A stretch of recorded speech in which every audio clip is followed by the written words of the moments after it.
In this video, I'm going to show you how to use Educanon to create more interactive videos using YouTube, for example. So visit educanon.com, click login,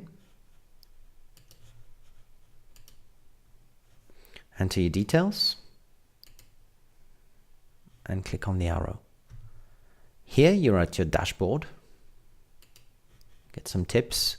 And the bit that really matters, well, you can click on Get Started if you want, or you can click on Design as well. That does the same thing. You need to find a YouTube video.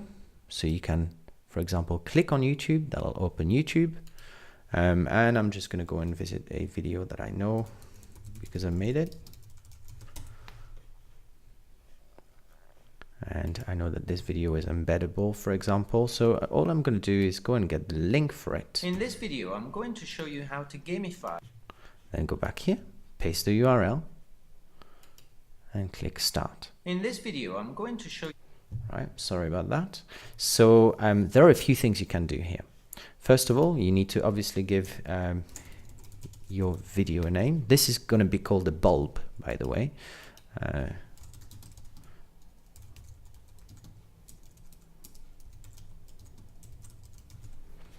Then you can select the grade if you want to.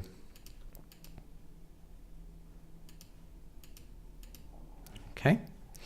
And here there are a few things you can do. For example, you can go and crop the video. So I want it to start at 1 minute 19, say, for example. I'm going to hit crop video and I'm going to type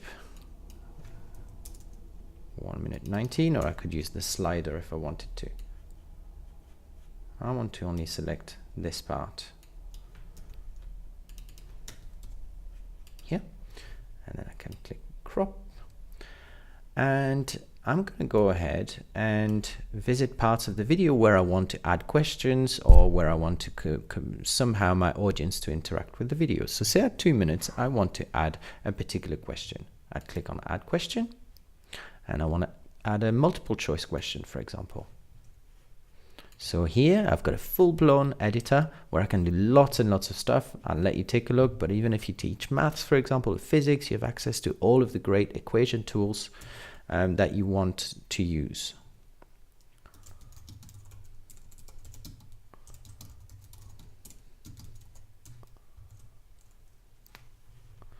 Okay, I'm going to make a random question. This is completely made up, okay, obviously. Okay, I want this to be a three answer type question. And then I'm going to say save at 2 minutes. Completion status. Okay, then I'm going to go say to 2 minutes 45, and I'm going to add a question here. But actually, I'm not going to add a question. I'm going to add what they call a reflective pose. But you can use the reflective pose to ask students to think about something in particular, or you can do something really cool. You know how sometimes in your lesson, you just stop the lesson and you talk to the students to somehow, explain a concept further when you're watching a video, for example? Well, you can do that here. You can record audio. So you go and click record, you allow the system to use your microphone, and this is now recorded. And this is great. I'm recording myself here, click stop, listen, system to use your microphone. I'm happy with the recording, click here to save. And it's going to give me an embed code. I'm going to take that, paste it, copy it.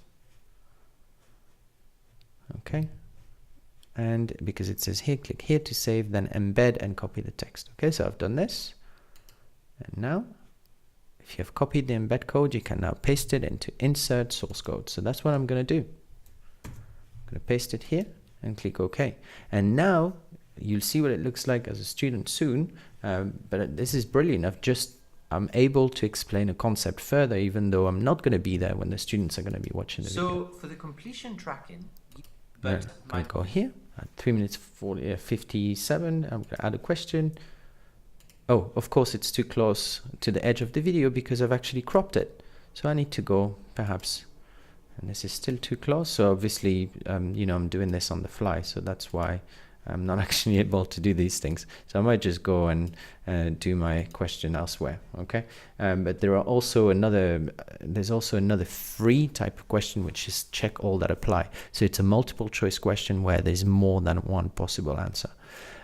Those fill in the blank, free response, website, and skip to moment are question types that you can only get if you've got a paid for account. Okay. Now I'm not going to create another question. You've seen how this works. I'm going to click finish build, and I'm not going to assign a lesson. Don't really need to do that. I never really do that. And then click back to lesson. So here I've got my bulbs, and what I can do now is I can share, if I wanted to, this bulb with my students. Usually I share with monitor and registered students, and I'll show you what this looks like. Okay, so I'm going to go ahead, monitor and registered students. So this is going to give me a link, and I'm going to go and log in as a student. So I'm going to log out and visit that link here. Okay. I'm going to say I don't have an email, which is great for students that are under 13, for example, or students that just don't want to share their details. If you're in a country where the privacy laws are really strict, well, this is a really nice way of doing it. You can even get them to use some fake names if you wanted to. Then go to lesson. That's going to bring you to the bulb. And as you can see, the actual video that we shared from YouTube is 20 minutes long, but here it's only 1 minute and 42 because it's only the bits that I basically cropped. So I'm going to turn down the sound a little bit here, and I'm going to go hit play. So here's the course I use with some of my students. It's aimed at 12-year-olds. Okay, so I've watched the video up until now, and now what I'm going to do is answer the questions that's been proposed to me. Okay, so I said boo, and then I answer. Then I can continue. I can't continue otherwise. Completion status And for each. I am not able either to really jump ahead of the next question. So basically what happens is it takes me to the next question, and here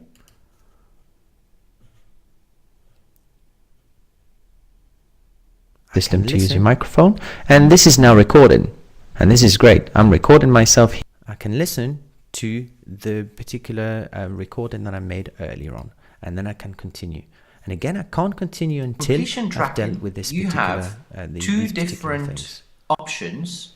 So this is Educanon for you. The possibilities are endless.